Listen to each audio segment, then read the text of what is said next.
Hi friends, எல்லாருக்கும் good evening. ரொம்ப நாள் கழிச்சு இவங்க எல்லாரையும் பார்க்கறதுல ரொம்ப சந்தோஷம்.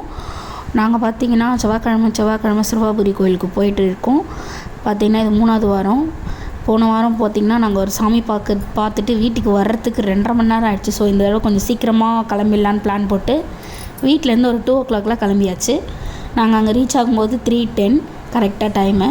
கார் போய் பார்க் பண்ணிவிட்டு 3:15க்கு நாங்கள் போய் க்யூவில் நின்னோம். சாமி பார்க்கும்போது மணி 5ங்க. அவ்வளோ க்யூ. எல்லாருமே நைட்டே 1 மணிக்கெலாம் இருக்கிறவங்களாம் அங்கேயே இருக்கிறேன்னு சொல்லி நிறைய பேர் பேசிகிட்டு இருந்தாங்க. அங்கே இருக்கவங்க செம்ம கூட்டங்க. சிறுவாபுரி முருகர் எப்படி சொல்கிறது, எல்லாரோட பிரார்த்தனையும் நிறைவேற்றுறாரு. ஸோ அதனால் அந்த கோயிலில் இருக்க நாளாக கூட்டம் அதிகமாகிட்டே தான் இருக்கே தவிர கூட்டம் குறைஞ்ச பாடு இல்லைங்க. செம்ம க்யூ. குழந்த, வயசானவங்க. நாங்கள் போயிருந்தது பார்த்தீங்கன்னா, இது எங்கள் அக்கா, இது என் அண்ணா தெரியும் உங்களுக்கு, இது என் ஹஸ்பண்ட் தெரியும், நாங்கள் 4 பேர் தான் போயிருந்தோம். பார்த்திங்கன்னா மார்னிங்கே அவங்களாம் தரிசனம் முடிச்சுட்டு வெளியே போகிறவங்க. இவங்களாம் ஆக்சுவலி நைட் 1 மணிக்கு உள்ளேயே க்யூவில் நின்றவங்களாம். கோயில் 4 மணிக்கு தான் ஓப்பன்.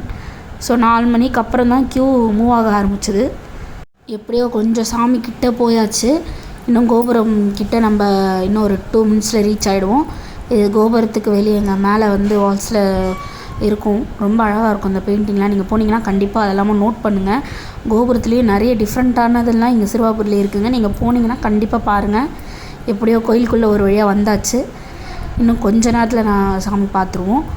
கரெக்டாக சாமி பார்த்துட்டு வெளியே வந்து கோபுரத்தோட உச்சி பாருங்கள், என்ன அழகாக தெரியுது பாருங்கள். நான் அப்பயே இன்னும் இருட்டு போகலை. கரெக்டாக 5 மணி சாமி பார்த்துட்டு முடிக்கும்போது வெளியே போகும்போது செம்ம கூட்டங்க. என்ன எப்படியோ ஒரு வழியாக கஷ்டப்பட்டு வெளியே வந்தாச்சு. வெளியே வந்தோடனே கோபுரத்தை ஒரு ஃபோட்டோ எடுத்தோம். உள்ளேயும் நான் அந்த கோபுரத்தை உள் சைட்லேருந்தும் ஒரு ஃபோட்டோ எடுத்திருந்தேன். அந்த ஃபோட்டோவை நான் அட்டாச் பண்ணுறேன் பாருங்கள். அந்த இருட்டுக்கு மேலேருந்து, கோபுரத்து மேலேருந்து ஒரே ஒரு லைட் மட்டும் ரொம்ப அழகாக தெரிஞ்சுதுங்க. ஃபோட்டோவை விட இன்னும் நேரில் பார்க்க ரொம்ப அழகாக இருந்துச்சு கோபுரம். கொடிமரத்தையும் நான் வீடியோ எடுத்திருந்தேன். இங்கே பார்த்திங்கன்னா ஸ்பெஷல் 2 மயில் இருக்கும் இங்கே முருகருக்கு வாகனமாக. ஒன்று மரகத மயில், ஒன்று நார்மல் மயில் இருக்கும். நீங்கள் போனீங்கன்னா கண்டிப்பாக அந்த 2 மயிலையும் தரிசனம் பண்ணிவிட்டு வாங்க. ஒரு வழியாக சாமி பார்த்துட்டு வெளியே வந்தாச்சுங்க. வரும்போது காரில் பாட்டை போட்டு ஒரே டான்ஸு தான். என் ஹஸ்பண்டும் என் அண்ணாவும். நானும் எங்கள் அக்காவும் சிரித்து எங்களுக்கு வயிறு வலிக்க ஆரம்பிச்சிருச்சு. அந்தளவு ஆட்டோ போட்டிருந்தாங்க. நீங்களே பாருங்கள், என் ஹஸ்பண்ட் ஆடுற டான்ஸை பாருங்கள். ரொம்ப வித்தியாசமாக ஆடுவார் இவர். நீங்கள் பாருங்கள், பார்த்தா அவங்களுக்கே தெரியும். ஒரு கானா பாட்டுக்கு வச்சு இந்த மாதிரி பண்ணிகிட்டு இருந்தாங்க அவங்க 2 பேரும்.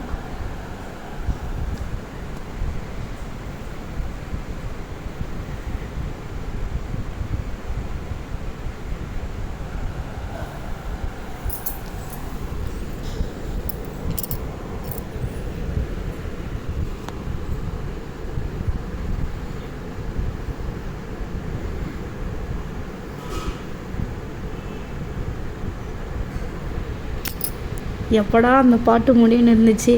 இவங்க டான்ஸை பார்க்குறதுக்கு அப்பா ஒரே சிரித்து வயிறு வலிக்க ஆரம்பிச்சிச்சுங்க. எங்களுக்கு முடியல. அதுவும் பைபாஸில் வந்ததுக்கு அதுக்கும் டிராஃபிக்கே இல்லாமல் ரொம்ப சீக்கிரமாக நாங்கள் ரிட்டன் வீட்டுக்கு வந்துட்டோம். அன்றைக்கி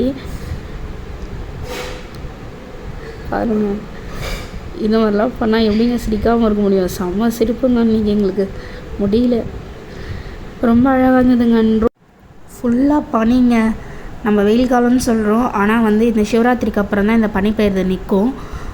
சூரியனும் வந்தாச்சு. நான் சும்மா கார் மேலே சன்ரூஃப் ஓப்பன் பண்ணி சும்மா ஒரு வீடியோ எடுத்தேன். உங்கள் எல்லாரையும் நான் நெக்ஸ்ட் வீடியோவில் மீட் பண்ணுறேன். டாடா, பாய்.